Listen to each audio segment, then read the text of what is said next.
Hola, ¿qué tal? Bienvenidos a Dientes Chuecos KAO. Yo soy el Dr. Martín Becerra. Vamos a ver el índice de Pohl-Linderhardt-Korkhaus. Comenzamos.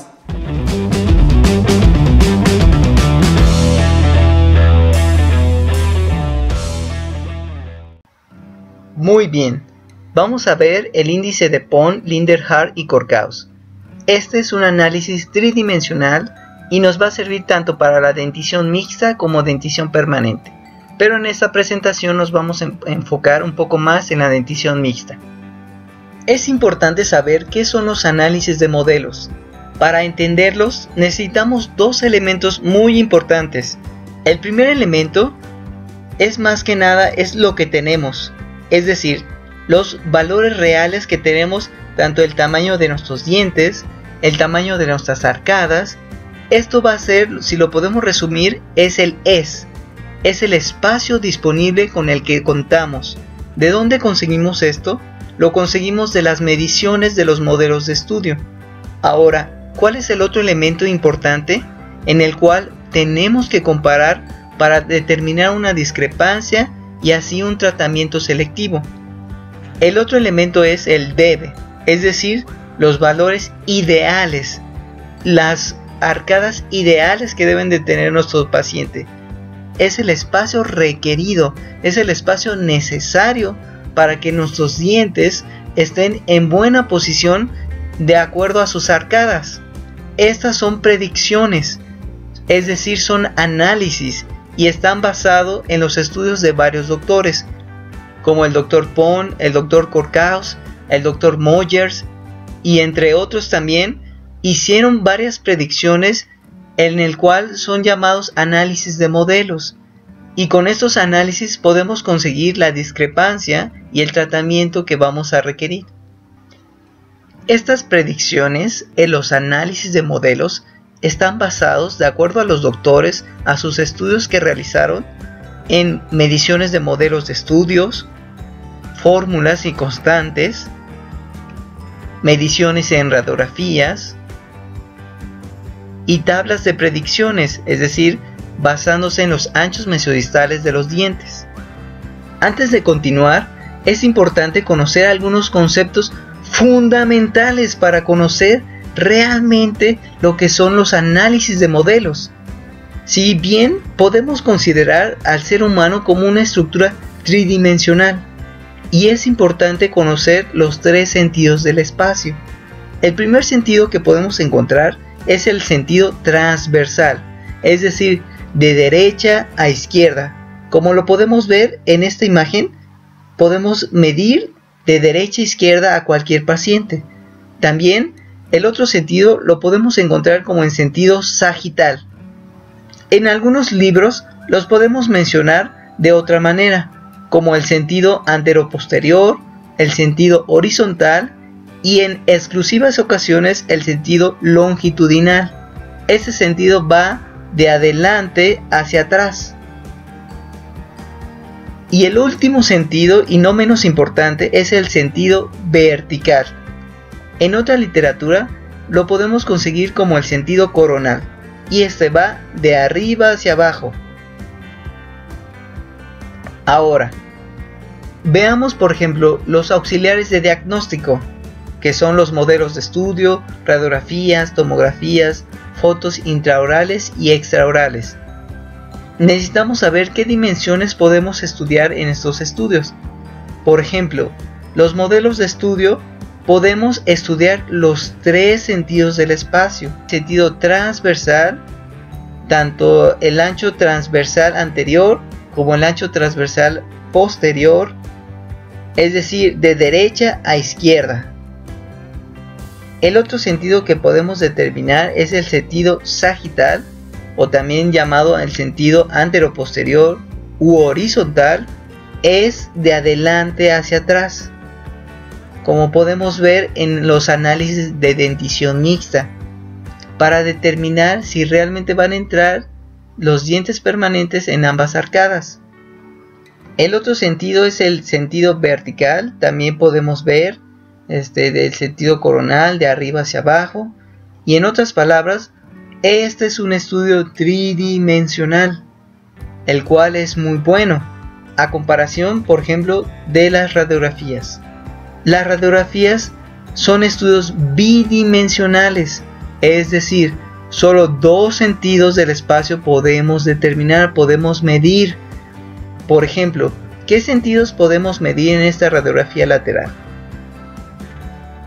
Exacto, el sentido sagital, anteroposterior o longitudinal y el sentido vertical o coronal.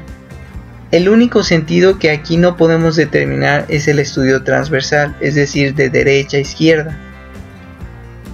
Ahora, en esta panorámica, ¿qué sentidos del espacio podemos determinar? Muy bien, ahora sí, el sentido transversal de derecha a izquierda y el sentido vertical o coronal de arriba hacia abajo. El sentido que nos hace falta es el sentido sagital, anteroposterior u horizontal. Ahora, en una tomografía, ¿qué sentidos podemos determinar? Exacto, como los modelos de estudio. Es un estudio tridimensional porque podemos saber mediciones transversales, es decir, de derecha a izquierda, también mediciones sagitales, anteroposteriores u horizontales, de adelante hacia atrás, y verticales, de arriba hacia abajo. Son estudios tridimensionales. Les voy a mencionar algunos tipos de análisis de modelos. Existen demasiados análisis de modelos, pero nada más resumí los más utilizados en ortopedia maxilar y en ortodoncia. Podemos encontrar los tres sentidos del espacio: el sentido transversal, el sentido sagital, anteroposterior, el sentido longitudinal, el horizontal y el vertical. Dentro de los estudios transversales podemos encontrar el análisis de índice de Pont-Courcausse. Estos podemos determinar la anchura transversal anterior y la anchura transversal posterior, y están para ambas denticiones. En el sentido sagital anteroposterior están los análisis de Moyers y Tanaka-Johnson, y son exclusivos para la dentición mixta. Como les había mencionado, es para determinar si los dientes permanentes van a entrar dentro de los maxilares. El sentido longitudinal es exclusivo en el índice de Pont-Lindenhart-Courcausse, en el cual va a determinar la longitud anterior de las arcadas y va a estar dividido en LO, que es el maxilar superior, y el LU, que es el maxilar inferior. Esta es la línea que va desde la porción más vestibular de los incisivos hacia la mitad de la línea de la anchura transversal anterior. Y también es determinante en la dentición mixta y dentición permanente. En el sentido horizontal podemos encontrar el Overjet, que es para ambas denticiones, tanto mixta como permanente. Y el sentido vertical, además del Overbite, que sabemos que también para ambas denticiones, está la altura del paladar y es exclusiva del índice de Pont-Lindenhart-Courcausse, y también es para ambas denticiones. Si se fijan, aquí ya podemos determinar que el índice de Pont-Courcausse es un estudio que lo podemos sacar tanto en sentido transversal, en la longitud anterior de las arcadas y el sentido vertical. Aquí nos da un claro ejemplo que es un estudio tridimensional. Vamos a ver un poco de los antecedentes de este análisis de modelos, en el cual podremos saber por qué el índice de Pont-Lindenhart y Courcausse es demasiado largo el nombre. Es un estudio tridimensional. Como ya lo habíamos mencionado, podemos sacar mediciones transversales, longitudinales, como la longitud anterior de las arcadas, y verticales, la altura del paladar. Vamos a ver un poco de historia. Cuenta la historia que en 1909 en Francia el Dr. Pont hizo varios estudios en el cual podía determinar la anchura transversal ideal de cada arcada, tanto la anchura transversal posterior como la anchura transversal anterior, todo en función al CO, o en alguna literatura lo mencionan como Psi o Psi, en el cual es nada más y nada menos la suma de la anchura mesiodistal de los 4 incisivos superiores. ¡Qué genial!, ¿no creen? Y además hizo su fórmula de Pont, y con esta podías determinar la anchura transversal anterior correcta de cada maxilar, además de la posterior también. Mis respetos, Dr. Pond. A partir de esa fecha, los doctores Linder y Hart, según sus estudios, obtuvieron mejores resultados al modificar la fórmula del Dr. Pond, dando mejores acertaciones al tamaño transversal de las arcadas, tanto en sentido anterior y en sentido posterior. Vaya, esos doctores sí que la afinaron. Pero hablando de afinaciones, el que hizo un home run fue el Dr. Korkhaus, ya que en 1939 en Alemania, además del sentido transversal que proporcionaba este análisis, aportó otros dos sentidos al estudio, que es el sentido longitudinal y vertical, como la longitud anterior de las arcadas y la altura del paladar. Ah, y no fue todo. Además, facilitó la obtención de los datos para el estudio, proporcionando el ortómetro y el compás tridimensional, haciendo de este estudio un análisis tridimensional. Claro, teniendo un nombre un poco largo, ¿no creen? Índice de Pond, Linder, Hart y Korkhaus, dándole lugar a cada doctor y cada aportación a este estudio. Y por supuesto, es el más utilizado actualmente, ya que nos da mediciones en sentido transversal, longitudinal y vertical. Increíble, ¿no creen?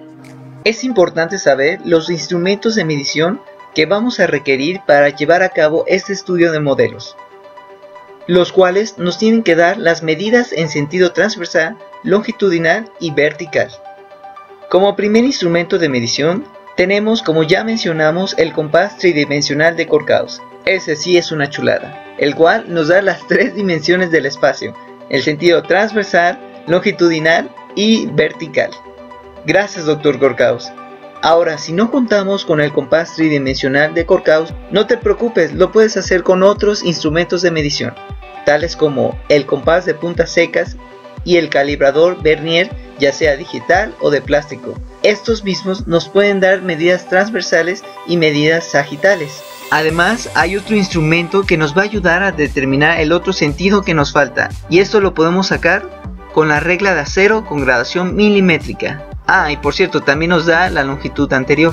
¿Cuál es la diferencia de estos instrumentos? Bueno, como lo dice la imagen, uno es un poquito más caro y los otros son más convencionales, pero eficaces también. Así que con esos instrumentos la puedes hacer. Muy bien, tenemos un ejemplo de cómo se utiliza el ya mencionado compás tridimensional Korkhaus, que nos da los tres sentidos del espacio: transversal, vertical y sagital.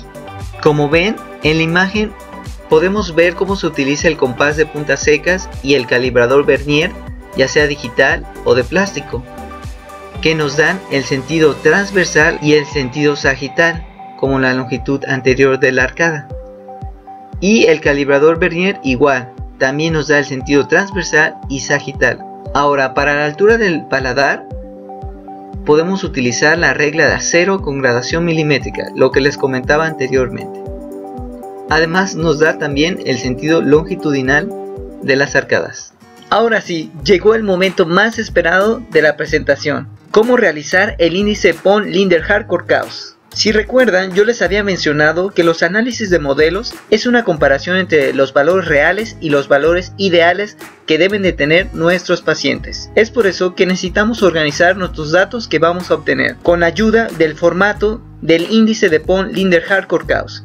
Este formato es fundamental para tener una buena organización y una buena secuencia en nuestra metodología. Vamos a ver paso a paso este formato para llenarlo correctamente. En el formato podemos apreciar dos tablas. Lo vamos a dividir en maxilar superior y maxilar inferior, es decir, la mandíbula.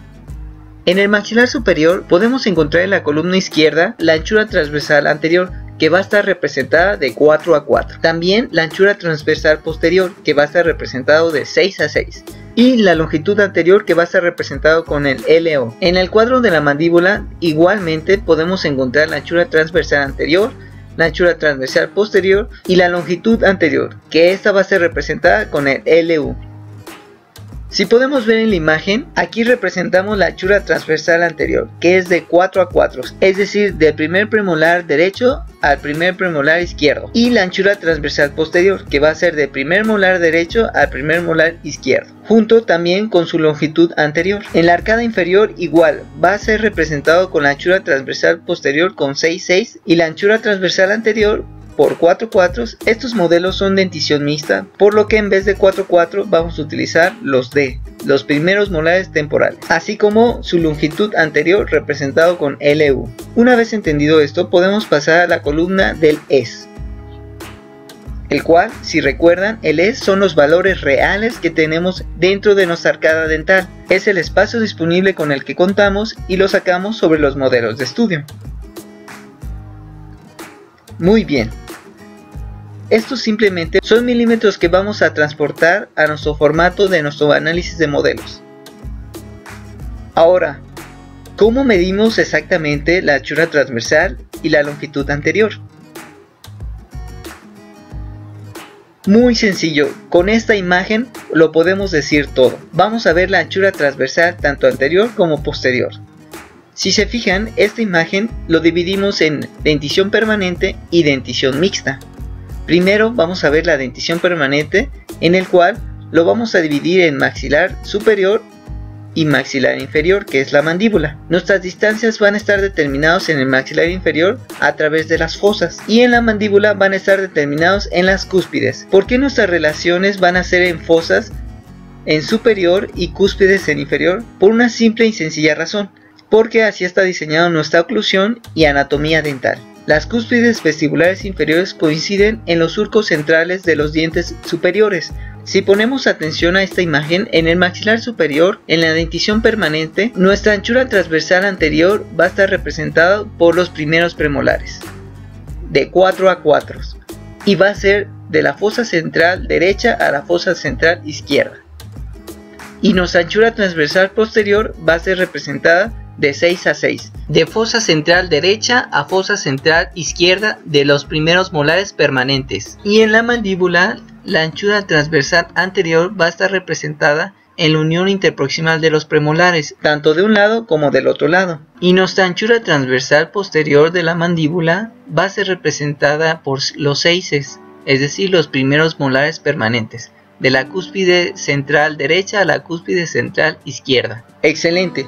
Ahora, si nuestro paciente está en dentición mixta, no hay problema, tenemos este formato. Nuestra anchura transversal anterior será en la fosa distal del primer molar temporal derecho a la fosa distal del primer molar temporal izquierdo. A diferencia del permanente, estos son en la fosa central de los premolares y estas son en las fosas distal de los primeros molares temporales. En la anchura transversal es igual a la dentición permanente. Vamos a hacer de la fosa central de los primeros molares. Asimismo, nuestra anchura transversal anterior será de la cúspide distal del primer molar temporal derecho a la cúspide distal del primer molar izquierdo. Y nuestra anchura transversal posterior de la mandíbula, igualmente que la permanente, será de la cúspide central de los primeros molares permanentes. Entendiendo este esquema, podemos hacer mediciones correctas y exactas en nuestros modelos de estudio. La longitud anterior es más sencillo de sacar y va a estar representado en LO superior y el LU inferior, y va a estar representado con LO para el maxilar superior y el LU para el maxilar inferior. Si recordamos la anchura transversal anterior, será muy fácil determinar la longitud anterior de la arcada. Esta será la línea perpendicular que va desde la porción más vestibular e interproximal de los incisivos superiores e inferiores hacia la línea media de la anchura transversal anterior. Esta línea será igual tanto en la mandíbula como en ambas denticiones. Para recordar un poquito, podemos sacar las medidas con el compás tridimensional de Corcaus, también con el compás de puntas secas y el calibrador, y con la regla de acero con graduación milimétrica. Una vez teniendo estas medidas, las transportamos a nuestro formato del análisis de modelo. Por ejemplo, nos midió 35 milímetros de anchura transversal anterior, 45 milímetros de anchura transversal posterior y una longitud anterior de 18 milímetros. Estos datos son registrados en nuestra tabla del maxilar superior. Y en el maxilar inferior contamos con 44.5 milímetros de anchura transversal posterior, 16 milímetros de anchura transversal anterior y una longitud anterior de 16 milímetros. Lo que necesitamos en este momento es sacar el dB. El dB, como lo recordamos, son valores ideales. Es el espacio necesario y requerido que debemos obtener. Lo vamos a determinar de dos maneras. Primero, sacando el CIO y segundo, apoyándonos en los estudios de predicción. Bueno, como primer paso es el CIO. ¿Y qué es el CIO? Es la suma de la anchura mesiodistal de los 4 incisivos permanentes superiores. Aquí tenemos un ejemplo donde vamos a medir y registrar las anchuras mesiodistales de los 4 incisivos superiores. Tenemos 7 milímetros, 9 milímetros, 9 milímetros y 7 milímetros. Estos los vamos a sumar y nos va a dar un total de 32 milímetros. Por lo cual habremos ya sacado el CIO. Pero existe la posibilidad de que tengamos alguna ausencia clínica o anomalía dental en estos incisivos superiores. Es por eso que nos podemos ayudar de dos elementos para sacar el CIO, que puede ser apoyándonos en una radiografía periapical para sacar la anchura mesiodistal de los incisivos centrales que aún no han erupcionado, o la fórmula del Dr. Thon, que consiste en sumar la anchura mesiodistal de los incisivos inferiores, es decir, el CU, multiplicarlo por 4, dividirlo entre 3 y sumar 0.5, y así obtenemos el valor de CIO en milímetros de nuestros modelos de estudio. Ya que contamos con el CIO de 32 milímetros, el dB va a estar basado en el CIO obtenido. Y este CIO lo vamos a reflejar en los estudios predictivos de los doctores Pond, Linderhart y Corcaus. Podemos determinar el CIO con la tabla del Dr. Hart, la fórmula del Dr. Pond modificada por Linder y Hart, el ortómetro del Dr. Corcaus, las tablas del Dr. Corcaus o fórmulas del Dr. Corcaus. En esta ocasión, para tener los valores completos, utilizaremos el ortómetro del Dr. Corcaus. Aquí podemos ver dicho instrumento, en el cual está basado en una ruedita donde vamos a buscar primeramente nuestro CIO obtenido. Por ejemplo, nosotros obtuvimos un CIO de 32. Vamos a darle vuelta a la ruedita, buscando este número y obtendremos el valor de la anchura transversal anterior, la anchura transversal posterior y la longitud anterior de la arcada. En este caso, de 4 a 4 registraremos el 37.5, nuestro 6.6 de 49 y nuestro LO de 18.5. Esto lo llevamos a nuestra tabla para anotarlos y hacer una comparación entre lo que tenemos y lo que debemos tener. Ojo, tenemos que pasar los mismos datos que obtuvimos en el ortómetro para ambos maxilares, tanto para el maxilar superior como maxilar inferior, a excepción de la longitud anterior, ya que en la longitud anterior de la mandíbula restaremos el dato del LO con un -2 debido al overjet que presentamos, es decir, 18.5 menos 2, nuestro LU será de 16.5 milímetros. Con estos datos nuestra tabla está casi resuelta. Únicamente vamos a tener que hacer la diferencia, la comparación. Si recordamos, el ES lo sacamos de los modelos de trabajo. Una vez medidos tuvimos que sacar el dB. El dB estaba basado en el CIO, es decir, en la suma de los anchos mesiodistales de los incisivos superiores, y estos los llevamos a los estudios predictivos de los doctores Pond, Linderhart y Corcaus, registrando los mismos valores tanto en la arcada maxilar superior y arcada maxilar inferior, a excepción del LU restándole -2. Ejemplo, tenemos una anchura transversal de 35 milímetros en nuestro paciente y le debe corresponder una anchura de 37.5, por lo cual va a haber una diferencia de 2.5 milímetros, que nos daría como tratamiento una expansión en esa zona. Asimismo, tenemos una anchura transversal de 45 milímetros y debe de estar en 49 milímetros, teniendo una compresión de 4 milímetros a nivel de esa zona. Como tratamiento, una expansión transversal posterior. Y nuestro LO teniendo una mínima diferencia de 0.5 milímetros de compresión, dando como tratamiento protusión en esa zona. En el maxilar inferior, en la mandíbula, su anchura transversal anterior actual es de 34 milímetros, lo cual debe de tener una anchura de 37.5 milímetros, teniendo una discrepancia de 3.5 milímetros. Y así sucesivamente sacamos la diferencia de la anchura transversal posterior y longitud anterior de la mandíbula. Es casi completo este análisis de modelos. únicamente que nos falta el sentido vertical, exacto, la altura del paladar. ¿Cómo sacamos esto? Bueno, la altura del paladar, como bien lo sabemos, lo proporcionó el Dr. Corcaus y lo hizo como un índice de altura del paladar, el cual multiplicaba la altura del paladar obtenido y registrado en la medición de modelos por 100 entre la anchura transversal posterior. De acuerdo a sus estudios, él determinó el 42% como un índice promedio de la altura del paladar. Siendo datos arriba de este promedio, se considera un paladar elevado y por debajo de este promedio un paladar plano. Ejemplo, registramos una altura de 16 milímetros y nuestra anchura transversal posterior de 45 milímetros. Llevando esto a la fórmula, multiplicamos 16 por 100 entre 45 milímetros y nos dará un índice de 35.5, y de acuerdo a Corcaus es una bóveda palatina plana. Como vemos aquí en las imágenes, estas son las maneras para sacar la altura del paladar, con el compás tridimensional de Corcaus, con la regla de acero graduada milimétricamente. Si te gustaron nuestros videos, dale like y compártelo, suscríbete también a nuestro canal para que no te puedas perder ningún video de nosotros, activando la campana de notificaciones, y también nos gustaría saber tus comentarios o qué opinas acerca de estos videos. Muchas gracias, que estés muy bien.